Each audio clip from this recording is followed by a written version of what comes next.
Hi, good evening, everyone. My name is Sofia Lemos. I'm a curator of public programs at Nottingham Contemporary. I'd like to welcome you all to this contemporary conversation entitled Carceral Continuum. And this evening we'll have with us Nadine Elenani and Nicola Shapiro, who will be addressing some of the topics that I will go through in a short presentation. First, I would like to extend our gratitude towards the University of Nottingham and Nottingham Trent University, who generously and graciously support all of our events, and to acknowledge our colleagues James Brower and Chloe Steed and Navdep, who are supporting us this evening. I will also like to thank you for being present today and to our speakers. The format of our conversation this evening is informal, so we'll have approximately 30-minute long presentations followed by 5 to 10 minutes direct questions. I'm sorry if this is doing a bit of feedback. And we'll have generous time for discussion afterwards, so we're thinking around half an hour to 40 minutes. There are 2 floating microphones on each side of the space, so feel free to grab and share your comments and questions.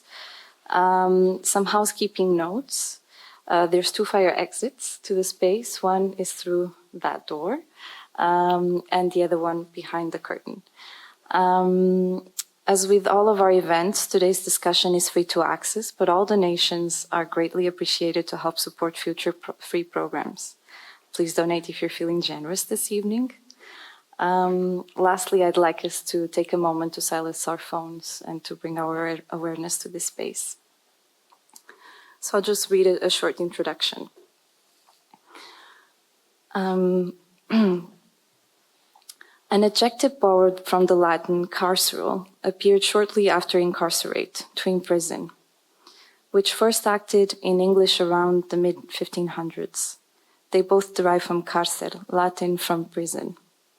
Continuum, a continuous sequence in which adjacent events are not perceptibly different from each other, but made invisible to the myopic lens of linear progression. Nottinghamshire's carceral geography consists of 4 penal establishments, 3 of which operated by Her Majesty Prison Services. Her Majesty Prison, Lowdown Grange, and apologies if I'm mispronouncing, is a men's prison privately financed, constructed, and managed by Serco, a limited liability multinational company that operates across 6 sectors of public service provision in the UK. Health, effectively running various NHS treatment centres. Justice and immigration, namely the construction and management of detention centres and prisons. Defence, as a provider of military weapons and quote-unquote transfer of global experiences in the US, the UK, Australia, and the Middle East. Serco also deals in transport, including public and private aviation and traffic control, and finally citizen services, such as waste collection, training, and education. This minimal account serves as a means to relate our local experience here today with the globalized infrastructure of security, militarization, social disinvestment that pervades all levels of public service provision and affects with great disparity economically dispossessed communities worldwide. An inspection report released earlier this year about the Her Majesty's Prison, Lowdown Grange, found the number of violent attacks high, with 64 assaults on staff and 83 on prisoners in the previous 6 months. Also during this period, there had been 349 incidents of self-harm. Some incidents had been serious and required hospitalization. 2 resulted in death.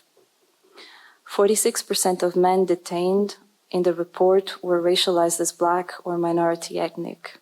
11% were foreign nationals lacking permanent residency in the UK. This evening, we hope to draw attention to the various ways in which different carceral techniques of the state are shaped by and work with the imperatives of global capitalism, how the latter is bound up to Black immiseration, and how a global pattern of environmental racism adds to the forces of production that make Black and indigenous lives disposable, yet intrinsic to the capitalist creation of value.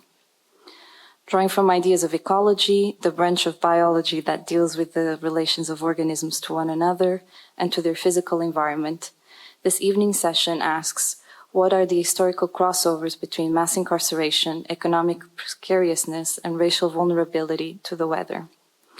This is a term Tina Kent graciously offered us for thought last week, which is in turn borrowed by from the brilliant literary scholar Christina Sharp. And by the weather, Christina means how the present and its continuities in the past and in the future are an atmospheric condition wherein anti-Black and anti-Latinx racism is pervasive as political climate. In her moving image practice, artist and filmmaker Liz Rhodes sketches 3 decades of imprisonment as a form of social control. Orifso from 1999 explores the ways in which surveillance has been deployed across Europe from the Second World War to the present day. Running Light from 1996 is an investigation into migrant labor used in the agribusiness industry and contemporary slavery. In the film, which you can view in the galleries upstairs, spoken accounts of abuse are synchronized with black and white portraits, cropped and blurred to protect the workers' identities. Rhodes' own voice becomes charged with exasperation as she describes systemic exploitation. Dissonance and Disturbance from 2012 is a double-screen installation that explores the economic and political situation in the UK from the 1980s onwards. Partially filmed during protests in London facing the 2008 economic crisis, the camera is pushed and shoved inside a kettle, a police tactic used to control and contain large crowds using barricades and temporary barriers.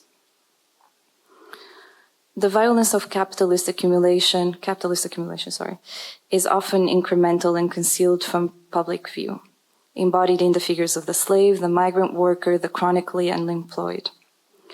According to a recent account by abolitionist scholar Avery Gordon, migrants are the fastest growing population of incarcerated in the world. Incarceration or imprisonment here refers to the different forms of segregating people. In other words, modes of captivity and confinement that include economic abandonment, border securitization, occupation by encirclement, that persist and extend racial and class struggles.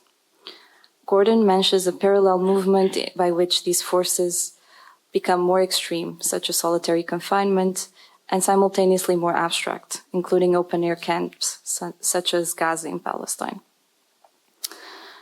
Temporality is also a crucial form of incarceration, ranging vastly from indeterminate sentencing policies, including imprisonment for public protection, IPPs in the UK, to the increasing use of algorithmic policing, which poet and scholar Jackie Wang, to whom we are indebted for the title of this conversation, thoroughly describes as furthering racial biases and skews, referring to, in addition, how the manipulation of time punctuates the anxiety-inducing cycle of anticipation and deferral on the incarcerated and their families. These, among others, are a number of topics that are not entirely covered by the framework of this conversation, and which we would like to acknowledge here in recognition of those whose everyday work is to actively gesture towards abolition. It ranges from critical justice networks that support prison moratorium, the decreased impunitive response by critically untangling concepts such as fear and safety from colonial ideology that racializes penalty, activist groups working on redesigning school curricula to include crisis de-escalation and self-care, and those who lobby for the decriminalization of substance use and sex work. With regards to the latter, and continuing full circle, conversations must extend to the ways in which gender structures the prison system, how queer and trans activism is not defranchised from anti-racist struggles, and how, as Angela Davis notes, the use of psychiatric drugs and sexual abuse, which, like domestic violence, is yet another dimension of privatized punishment, has become an institutionalized component of punishment behind prison walls. This evening, we'll be looking at how racial violence is perpetuated in the multiplication of prison complexes built by nearby residual toxic centers, how prison labor is explored in carbon offset initiatives, and how for many economically dispossessed communities, the act of breeding is not a given. Nadine Lanani asks us to pause in the wake of Ella Kissy Deborah's passing following an asthma attack in February 2013. Injustice campaigns of racialized victims of air pollution may further their claims in view of law's role in producing and sustaining racial violence. Nadine is a senior lecturer in law at Birkbeck School of Law and co-director of the Center for Research on Race and Law. She teaches and researches in the fields of migration and refugee law, European Union law, protest, and criminal justice. Her current research project, funded by the Leverhulme Trust, focuses on questions of race and criminal and social justice in death in custody cases. Her book, Bordering Britain, Law, Race and Empire, will be out later this year. Nick Shapiro, who will follow Nadine's presentation, will present an ongoing exploration of the threat of toxicity through the institutions of the US border security and the prison. Beginning in the early 20th century, the narrative Nick will share with us today brings together the economic, eugenic sanitary measures that enact, again, an invisible form of slow violence. Nick is an incoming professor of biology and society at UCLA, the University of California, Los Angeles, and is co-founder of the Environmental Data and Governance Initiative and a longtime fellow of Public Lab. He's a critic and practitioner of environmental monitoring and mitigation, collaborating across the social sciences, the natural sciences, and the arts. Finally, this contemporary conversation offers a forum for thinking ways forward, to imagine and map out a set of geographies onto which contemporary aesthetics and political action can insert themselves. Learning how carceral structures works makes legible its deep historical injustices while setting the grounds for change. Rather than reforming the prison system, we might, as artists, academics, activists, curators alike, focus on policy work to reduce its scope and footprint, and ultimately demand the defunding of the prison system and reinvesting in vulnerable communities. As Ruth Wilson Gilmore, and I'll stop here, movingly notes, carceral geographies develop deliberately, but not inevitably. Thank you. Nadine.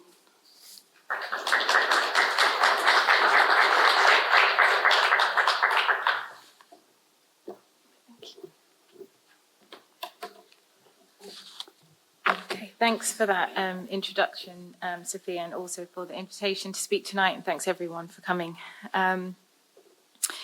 So as Sofia mentioned, in my current research, I'm talking to the families of racialized death and custody victims about their experiences of grief and how it might be affected by racism as a causal factor in the death of their loved one. Custody deaths are, of course, at the sharp end of racial state violence. The stories we hear and see internationally, which involve police shootings of unarmed Black men, women, and children, bring home the reality that racialized people are disproportionately at risk of the most brutal forms of state violence as they move around white hegemonic spaces. Inquest juries have yielded verdicts of unlawful killing in 12 death in custody cases in Britain, yet even in these cases, the officers involved have not been held criminally responsible. In my work, I ask what it means for questions of justice and strategies towards it when racial state violence is both illegible to and produced by the legal system. Custodial deaths, as I mentioned, are the clear end of such violence. Even though we see the level of racial abuse that is sometimes enacted in the course of these deaths, some of which is even caught on film, and so available for wide public viewing, we don't see justice and accountability outcomes that we might expect. If the law cannot account for such deaths, how can it be relied upon in instances where racial state violence is even harder to detect? Having been asked today to speak on the question of racial and environmental violence, I decided to think about the intersections between the topic that I've just mentioned and the topic of environmental law, and also the work that I've just mentioned on custodial deaths. So I'm going to focus on the limitations of law when it comes to addressing structural violence, whether sudden or slow. Climate change and its racialized effects are a subtle but no less brutal form of racial violence than racialized police killings. Yet slow violence is more difficult to identify. I'll focus on one instance of slow violence in particular, that of the introduction or emission of poisonous substances into the air we breathe. If the effects of air pollution are racialized, and I say that they are, then the state sanctioning of air pollution and its failure to act to limit its fatal consequences amounts to racial state violence. In this context, I will talk about the challenges for family justice campaigns of racialized victims of air pollution, one in particular, in view of the law's role in producing and sustaining racial state violence. The taking of breath is the taking of life. Eric Garner's last words, as he was restrained by police officers in New York City in 2014, were, "I can't breathe." In 2010, Jimmy Mabenga's final words as he was restrained by G4S guards contracted by the Home Office to deport him to Angola were, "I can't breathe."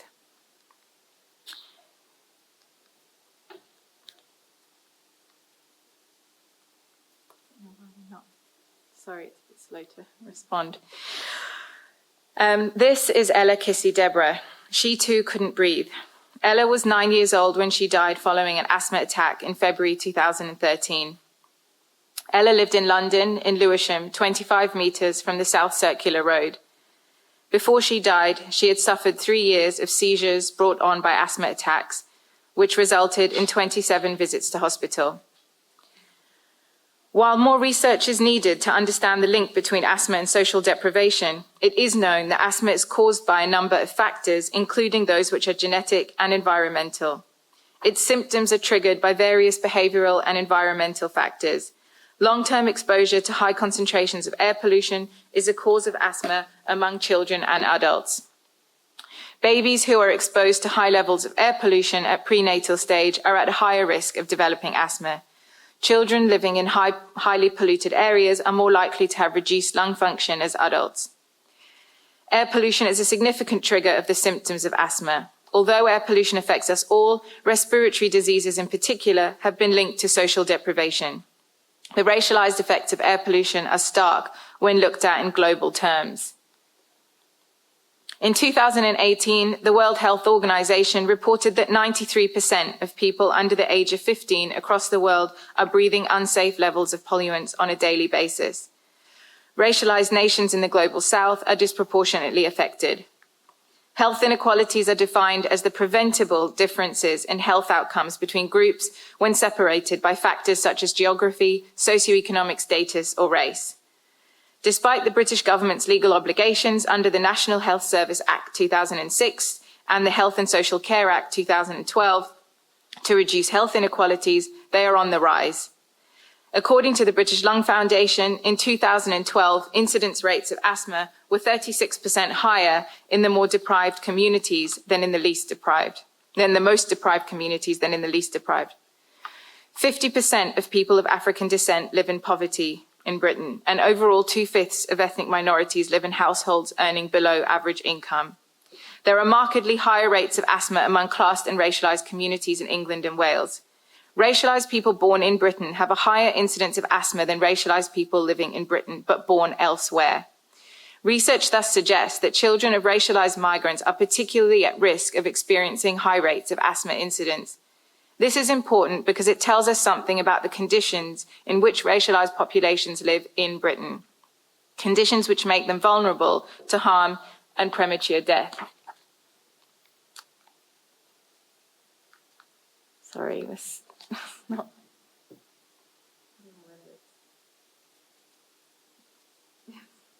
Either wants to respond too quickly or slowly. Okay, Ruth Wilson Gilmore describes racism as the state-sanctioned and/or extra-legal production and exploitation of group-differentiated vulnerability to premature death. Gilmore's definition of racism, as Dean Spade has observed, can be helpful for understanding the way in which systems of meaning and control distribute life chances and death. Gilmore's definition of racism as being structurally produced allows us to move away from the traditional discrimination law frameworks which concentrate on locating a single individual who can be found to have intentionally discriminating. Instead, it shifts the focus onto harmful conditions that are experienced across populations and that the state targets for abandonment. In considering the reasons for overrepresentation of racialized people among lower income households and in under-resourced spaces, we cannot but turn to Britain's imperial history and identity. In my work on British immigration law, I show how in the course of changes to British immigration and nationality law in the 60s, 70s and 80s, as Britain transitioned from an empire to a nation state, effectively creating itself as a post-imperial, principally white nation, the entitlement of racialized people to enter and remain in Britain was halted. Further, the presence of those already on the British mainland was questioned through multiple institutionalized practices of racial control and exclusion. This was manifested spatially, not only at the borders, but also internally, with the confinement of racialized people to sites of extreme deprivation, predominantly in the inner cities. British police forces brutally enforced Britain's newly articulated white nationalist boundaries. Paul Gilroy has shown how young black men were demonized, constructed as criminals, and police violence and harassment was enacted with impunity in racialized neighborhoods. Contemporary racial state violence, whether in the form of racialized deaths in custody or disproportionate exposure to air pollution and corresponding vulnerability to ill health and premature death, must be understood as latent expressions of empire.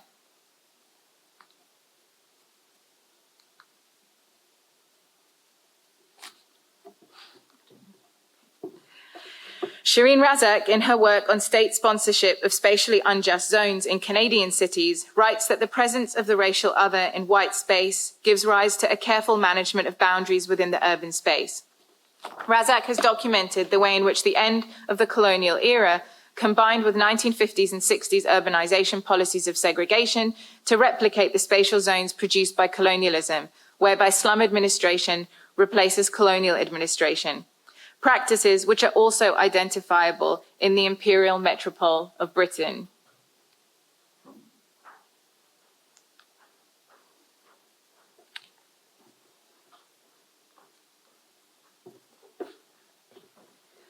The Grenfell Tower fire of 14th of June 2017 is a terrifying example of how the confinement of classed and racialized populations to dangerous and under-resourced buildings makes them acutely vulnerable to harm and premature death. Spatially unjust zones are created and sustained through processes of regulation and deregulation, which serve to legitimize and depoliticize the painful, fraught, and sometimes disastrous consequences for racialized people. These populations are at greater risk of exposure to air pollution, in part because they are more likely to live in zones in the city where emissions are particularly high. These zones can be understood as carceral zones. Like the vulnerability which flows from being in police detention and the inability to escape targeted abuse, racialized populations find themselves trapped in parts of the city where the air they breathe makes them vulnerable to harm and premature death. Unlike people from high-income households, they do not have access to the financial resources which makes it possible to retreat to parts of the city where the air is cleaner.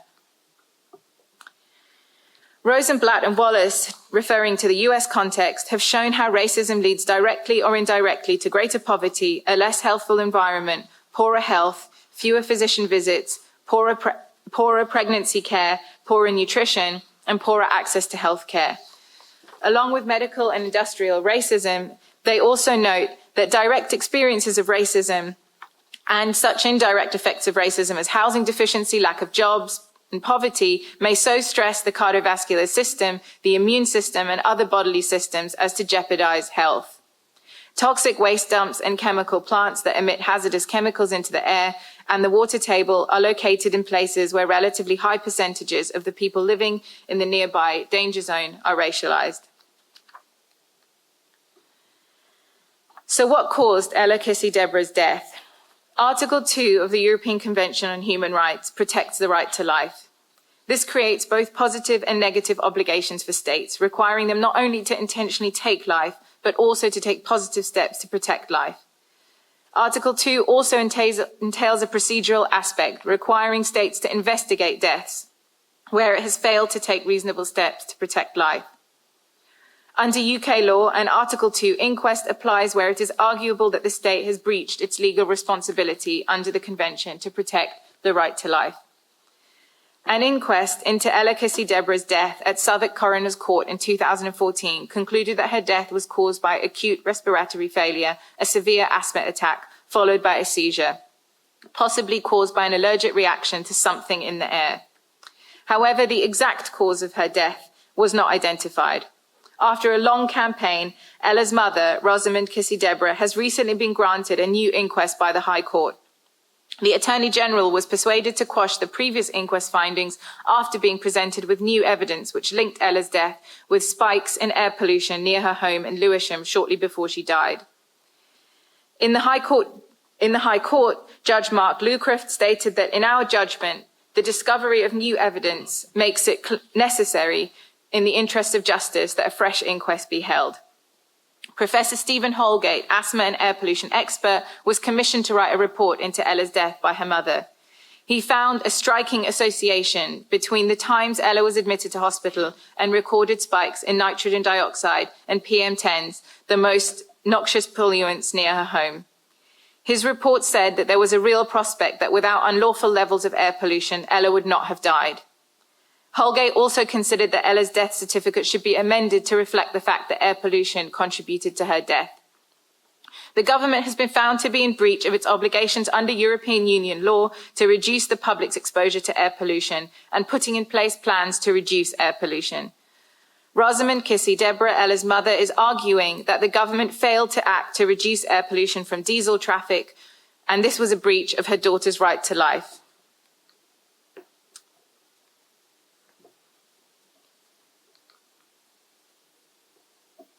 Ella's mother has said that she hopes a new inquest will make those in power realise that our children are dying as a result of the air they breathe. However, what the new inquest will not address is the question of whether Ella's racialisation made her particularly vulnerable to the fatal effects of air pollution. It is important to make clear that I'm in no way questioning the strategy adopted by Rosamond Kissy Deborah. There is no doubt that a new inquest finding that air pollution contributed to Ella's death will provide the clarity Ella's family need, draw attention to the consequences of breaches in air pollution regulation, and also rightly implicate the government in her death. If Rosamond Kissy Deborah is successful, as she says, it would be the first time that air pollution has ever been cited on a UK death certificate. Kissy Deborah has said that Ella deserves to have the real cause of her death on her death certificate, to reflect all that suffering, the intensive care, the tubes, the fear, and to show the government that they have to act. While it is possible that the new inquest will find that air pollution was a contributory cause to Ella's death, it is unlikely to yield the sort of outcomes that would be required to reduce health inequalities. Rosamond Kissy Deborah has said that Ella always wanted to know what was making her so ill. She asked all of the many doctors who treated her, but it was a mystery for so long. A new inquest may tell her mother that air pollution, and by implication the government's failure to do anything about it, was what made Ella so ill. What it won't tell her, what it won't tell us, is that racial and class structures of oppression and exclusion are what made Ella particularly and disproportionately vulnerable to breathing poisonous air, to suffering in her short life, and to premature death.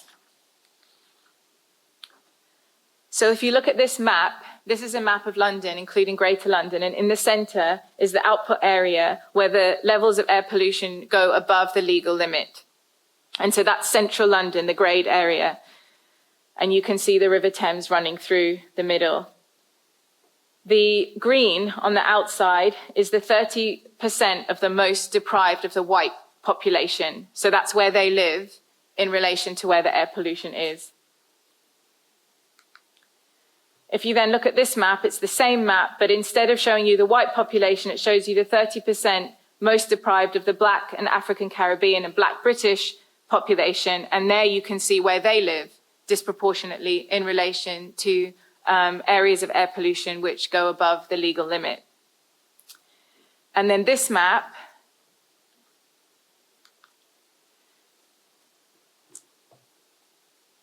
This map shows you where Lewisham is, which is where Ella lived. So you can see where it is there in red. And this map just shows you the centre of London, so the most polluted area. So if we just flick back, if we can, to the other one. So if you see where the Thames curves there, where Lewisham is. I can't get it to go back. Am I pointing at the wrong place? Where should I? Oh, okay, I see. Yes, thanks. So then you can see there where the Thames curves, Lewisham is right where very close to the most polluted areas in London. Okay.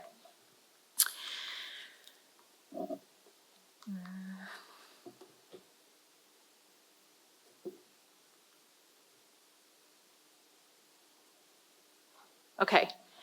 So the inquest system and the legal system more broadly has proven incapable of identifying state racism as a cause of death, even in the most obvious cases, like the ones I spoke about earlier in terms of the death in custody cases. But we can also take another example, which is that of Grenfell. The Grenfell Tower fire is another example where the state and the official discourse and public inquiry refuses to engage with racialization as a cause of death, or what made the people living in Grenfell Tower particularly vulnerable to premature death. So although the majority of victims of the fire were racialized and Muslim, and the official inquiry documentation is available in Arabic and Farsi alongside English, indicative of the racialization of the majority of victims, racial discrimination itself is not an issue under investigation, nor are the wider issues that affect social housing.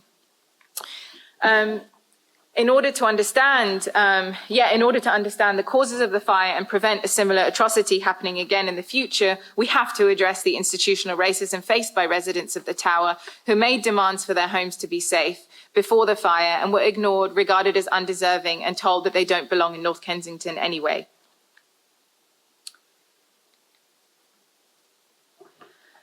So another instance, just to remind us of the instances where, again, the law has failed to address clear cases of racial discrimination. In 2014, I mentioned earlier, 3 former G4S officers were acquitted of the manslaughter of Jimmy Mubenga, and he was the individual who was killed while being restrained in the course of being deported to Angola.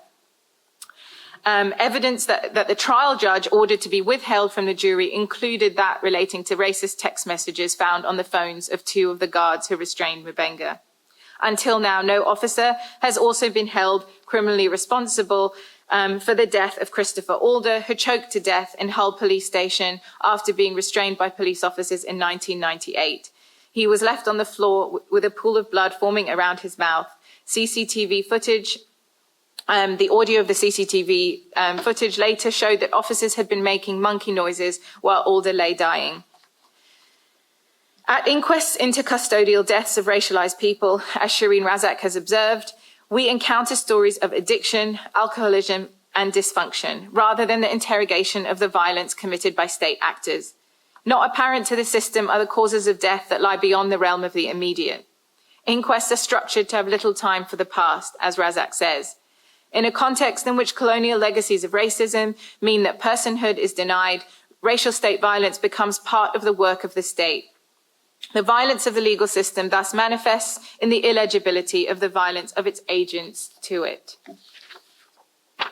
For Ella, simply breathing was a struggle. She died following an asthma attack, but she could not breathe because she lived, in the words of Christina Sharp, in the wake of the violence of colonialism and slavery. Whilst Ella's breath mattered to the individual health professionals with whom she regularly came into contact, the reasons for her difficulty breathing cannot come to the surface in a context in which Britain's colonial history and its legacies are deemed irrelevant. Shareen Razak has described legal processes as being, in the first instance, pedagogical. They teach us something. What we learn from the inquest system is that victims of racial state violence have died of natural causes, whether excited delirium, a medical condition conveniently invented to explain apparently unprovoked custodial deaths, or in the case of Ella Kissy Deborah, an asthma attack. In view of this, it is to somewhere other than the legal system that we must look to learn about the intersections between race, class, and climate change. As Judith Butler has written, we make a mistake if we take the definitions of who we are legally to be adequate descriptions of what we are about. Although this language may well establish our legitimacy within a legal framework ensconced in liberal versions of human ontology, it does not do justice to passion and grief and rage, all of which tear us from ourselves, bind us to others, transport us, undo us, implicate us in lives that are not our own, that are not our own irreversibly, if not fatally.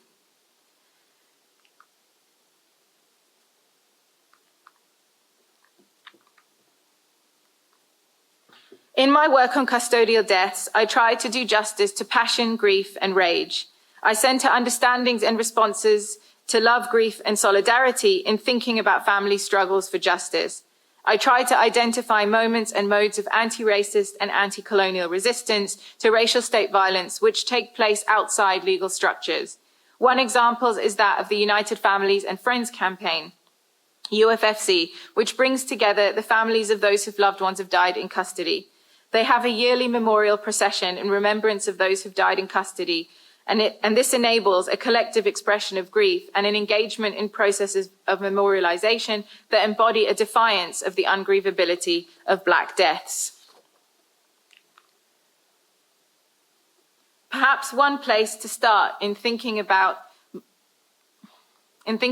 mobilizing against climate change and its racialized effects in productive ways, which tear us from ourselves and bind us to others, and in modes that show solidarity, recognize privilege, and are intersectionally considered, is to look at an action like that of the Stansted 15. In March 2017, 15 activists stopped a chartered deportation flight to Nigeria and Ghana from taking off. Although the immediate political demand of the activists was to end deportations, the action indirectly drew attention to how risks are differentially allocated in a world still colonially structured. While air travel is predominantly a privilege of white people, it is used as a means of racial exclusion in the form of deportation. Poor racialized people denied visas have to make dangerous and often fatal journeys across deserts and seas to find safety. And I notice in the Liz Rhodes exhibition, one of the pieces featured is United's list of deaths as a result of the fatal and racist policies of Fortress Europe, and there's in excess of 35,000 since 1993, and of course we're still counting.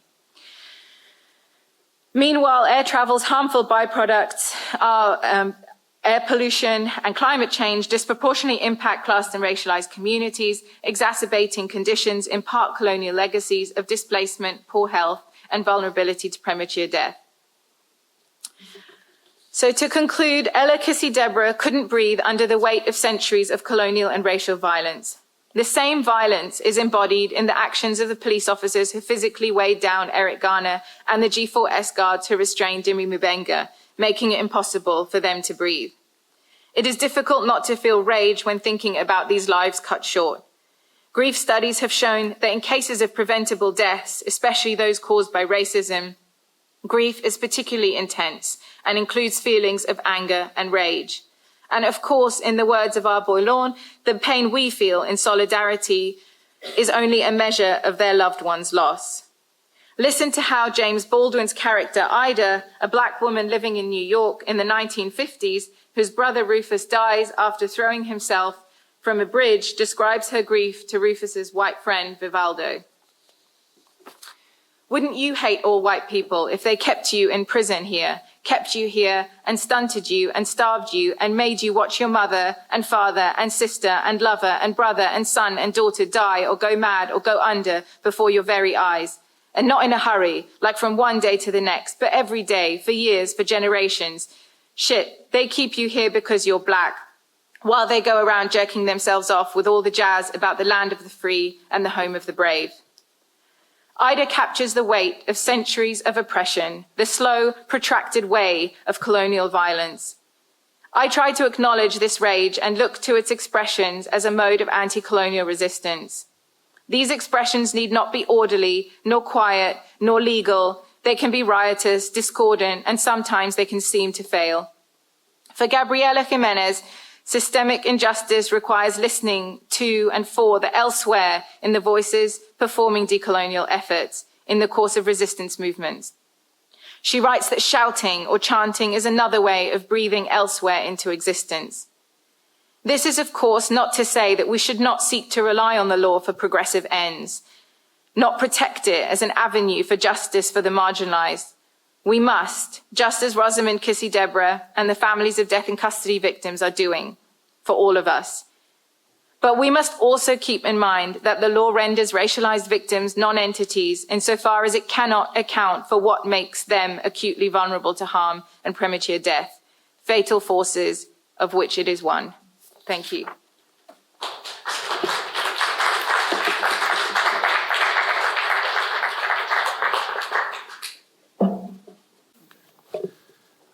Well, I just wanted to thank Sofia and the gallery for inviting me to share some very, very early research with all of y'all.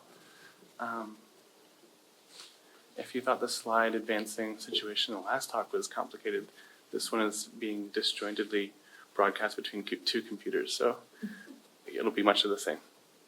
And it's also just a privilege to be able to share some intellectual space with Nadine. So thank you very much for thinking with me here.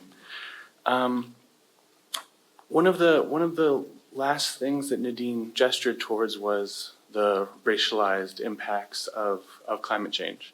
And one of the ways that I'm going to begin this talk is actually think about some of the racialized transcontinental impacts of climate change mitigation.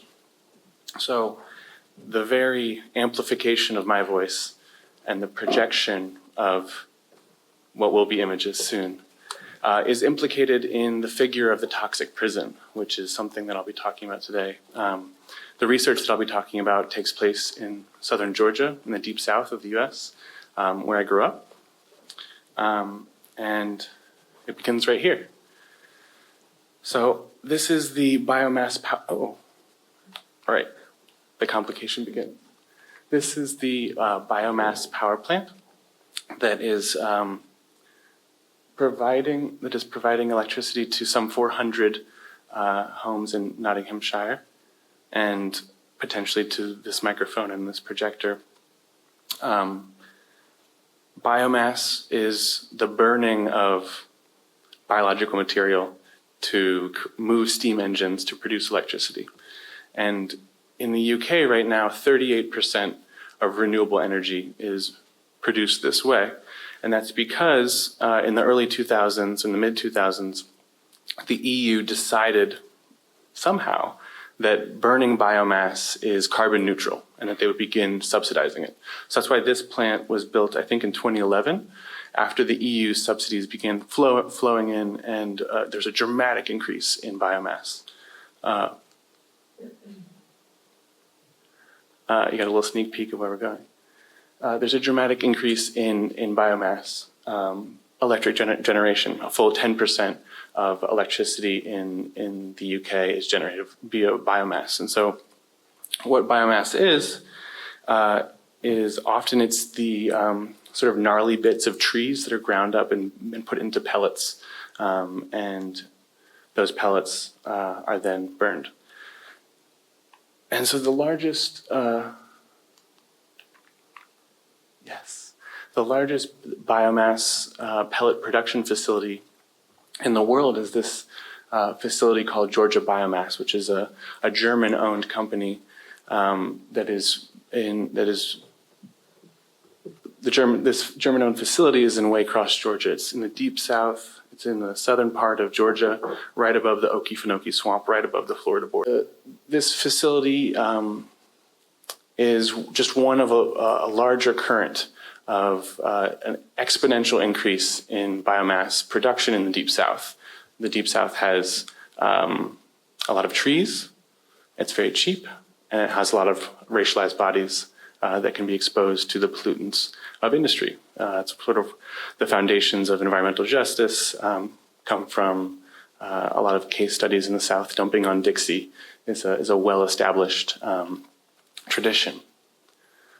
And so I received an email from a community group in Georgia asking me to facilitate helping to understand what the impacts of the world's largest biomass facility coming to their town was.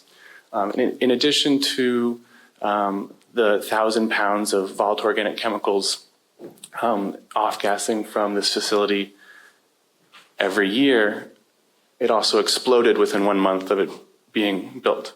And so to try and understand those impacts, first you just look at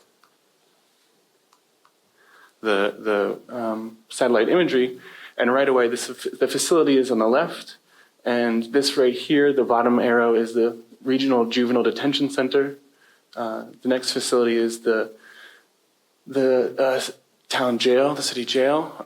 If you look through all of the inmates, all the incarcerated people's information is listed publicly. It's sort of this process of public shaming and of proving and trying to enact the deservingness of punishment for the people that live there.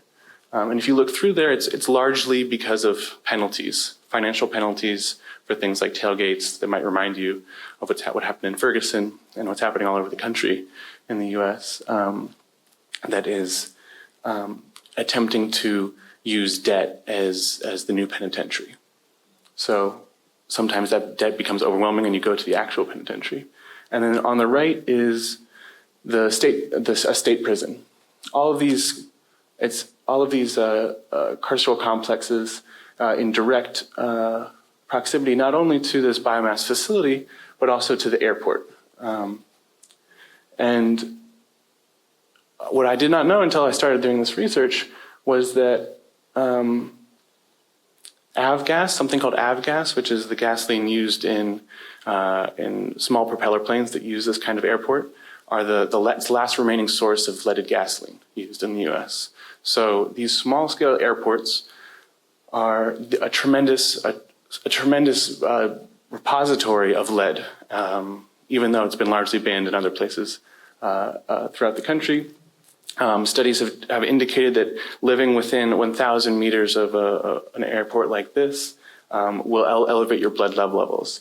And these are at the minimum of 75 meters away for the state prison, and then well within 200 meters the other prison. So they're sort of getting exposure from every direction. And so I'm coming to this understanding of the toxic prison after it's been understood very deeply by incarcerated people for decades and decades. A scholar named David Pello has recently looked back through a series of memoirs and writings from Black political prisoners in the 60s and 70s, 80s and 90s, and found the theme of the toxic prison as being overwhelmingly patent. So bad water, bad air, hazardous occupational conditions for basically no compensation, a crystallization of all of the toxic woes that are spread across the landscape are found in the prison.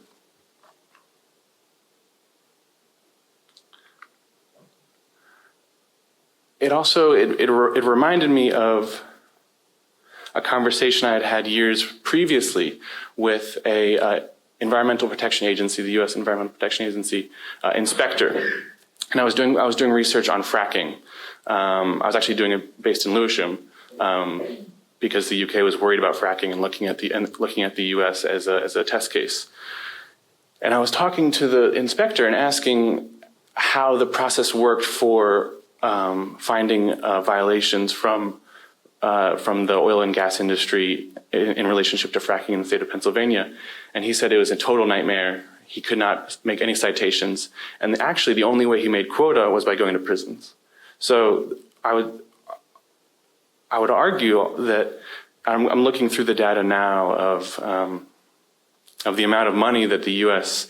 Environmental Protection Agency actually extracts from the budgets of the bloated budgets of the carceral industry. So not only is there profits to be made from the prison industry and the contractors and those that are exploiting the slave labor of prison work, but also the very service that provides environmental protection makes quota through dropping in to prisons at their leisure. I think the phrase that the inspector used was prisons are the low-hanging fruit of environmental regulations, because no matter what, when you would go, you'd be able to find your violations. So it's not only, and those violations are not just being near industry, that's seeping in the walls, but these are from the very facilities themselves. This is from disinfectants being in the water. This is from PM 2.5, PM 10 being generated by the power stations that are part of the prison. This is also often because these prisons are located next to airports and larger airports that use this firefighting foam that have these PFOAs, chemicals that are forever pollutants, which is a huge issue. There's actually a migrant labor camp that's being proposed right now. Sorry, migrant detention camp, a child migrant detention camp being proposed in Texas on a former military airstrip that has overwhelming levels of this PFOA, this firefighting foam that is probably one of the largest toxic issue facing toxicology and regulatory science right now. So I think that most of you probably have an understanding of the institutions of mass incarceration in the United States, but since I'm presenting this very, very new research out of the country, I think it requires a little bit of background. This is just an indication of how much money is spent per state on education, per child, versus the amount spent on incarceration. So the priorities, the fiscal priorities are dramatic. Yeah, well, we knew this was going to happen. The prison population in the U.S. is currently 2.2 million people. That puts it as the 5th largest city in the country. I think Sofia gestured at the beginning to the rise of the criminalization and imprisonment of migrants, but also mass imprisonment is mass migration. This is taking people from different kinds of environmental situations, from different kinds of familial setups, and moving them across time and space. So I think it is a massive migration, this movement of as many people that would amount to being the 5th largest city in the country.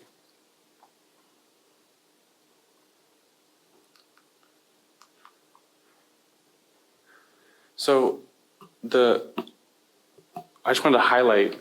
I could go through and I could point to a million different prisons. I could point to thousands of different prisons and enumerate the toxicants and talk about the toxicity. But I think that's not necessarily what is most important to hear right now. And just to do a little bit of background, I am a hybrid social scientist and natural scientist. So the work that my lab is doing now is to quantify the disproportionate harm of mass incarceration, of the toxic prison, and to be one more point of erosion for the sort of putative idea that incarceration is restorative and rehabilitative, as the toxicity of the prisons is underlining the very inability for communities to heal. But instead of going through one by one and talking about the numbers of toxicities and exposures, I think I want to also highlight Bryant Ayaro, who is incarcerated in the state of Pennsylvania, and there's a phrase often of the jailhouse lawyer, so someone who's become so versed in the ways of law that you want to consult with that person before you go for parole, or if you're attempting to wrangle through very dense legalese. But Bryant is known as the jailhouse environmentalist, and so not only is the organizing around the toxic prison happening outside through activists and allies and family members, but fundamental and impressive campaigns to end the toxicity of incarceration are coming from within. So in a campaign that he led a couple of years ago, he was able to lobby 9,000 people to send letters to the township supervisors, and there's a multi hundreds of millions of dollars coal gasification plant that was going to be installed directly next to the prison. And he was able to not only slow down that process, but actually end it. So ended a hundreds of millions of dollars investment that had the state's governor on board. He was surprisingly able to enroll the correctional officers union in this. So a wild organization of allyship to get this coal gasification plant shut down. But I think there's almost no way that the correctional officers union would be an ally in any process that would actually shut down the prison as opposed to the exposure that's coming proximate to it.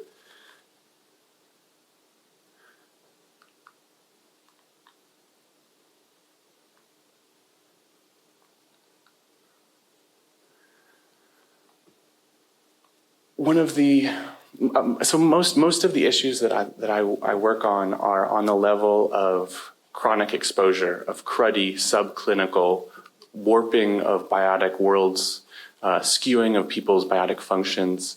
Most of the work that I do does not crest the threshold to mortality. It's deep in the murk of corrosive ongoing exposure. So very rarely does the work make its way to death, which then gets a whole different level of attention. But the case of extreme heat breaks those norms of the research. In 2011, there was 10 incarcerated people in the state of Texas that lost their life due to extreme heat events. 2/3 of the prisons in Texas are not air conditioned or passively cooled. So you can see these fans. This is actually Angola prison in Louisiana. It's not Texas. So we have climate change and the extreme heat events of climate change exacerbating pre-existing inhumane conditions. The extra complicated part of it is many blood pressure medicines make you extremely vulnerable to heat stroke, and you're much more vulnerable to death or paralysis from extreme heat events. So tens of thousands of inmates across Texas and across the Deep South every summer have to decide what is going to risk their life more. Is it heart disease, or is it the extreme heat that will kill them? So that's the trade-off: to take the pill and risk being killed from heat, or not take the pill and risk dying of heart attack or other cardiopulmonary issues. And there was recently a white paper by the Sabin Climate Law Center at Columbia, underlining the legal argument for extreme heat events to be understood as cruel and unusual punishment, which maybe Nadine can speak to this more, which may be an avenue for abolition, considering the cost of retrofitting these prisons for air conditioning vastly outweighs the cost of shutting them down. So climate change is exacerbating harm to racialized bodies, and also is a potential avenue for shutting down prisons, potentially. So this is, no, actually, the head is shaking left to right, not up and down. So that's no. Well, only because prisons are so expensive already. Already that cost evaluation isn't a reason to move towards abolition, right? Sure. So why would adding aircon, Well, I think because. Do you mind if we just talk? Yeah, I kind of like that. I mean, the prime to the night was that it was informal, so I'm okay with that. But I think the legal liability of being subject to large scale lawsuits related to mass death would be the financial driver for them to have to decide whether to retrofit or to shutter. And this is something you know more than I do, so I look forward to talking about that more. And I think I think one of this is a project, as you can tell by not only the tone of my voice, but the level of detail that I'm giving you. This is a very new project. This is a project that I've just started as a part of going through sort of as growing up in Georgia, reconciling the history of slavery. Is you have to also reconcile the history of mass incarceration. And as I'm developing this project, I'm realizing that the more I read abolitionist literature, I realize that focusing on the prison itself is perhaps not the best way to advance abolition. I think it's a strange moment in the U.S. right now in terms of criminal justice reform, where all of a sudden it's a bipartisan issue to some extent. The desire to reduce prison populations, and what is going to happen, what is happening, is the increase of other forms of custodianship and the other forms of imprisonment. And it's really interesting that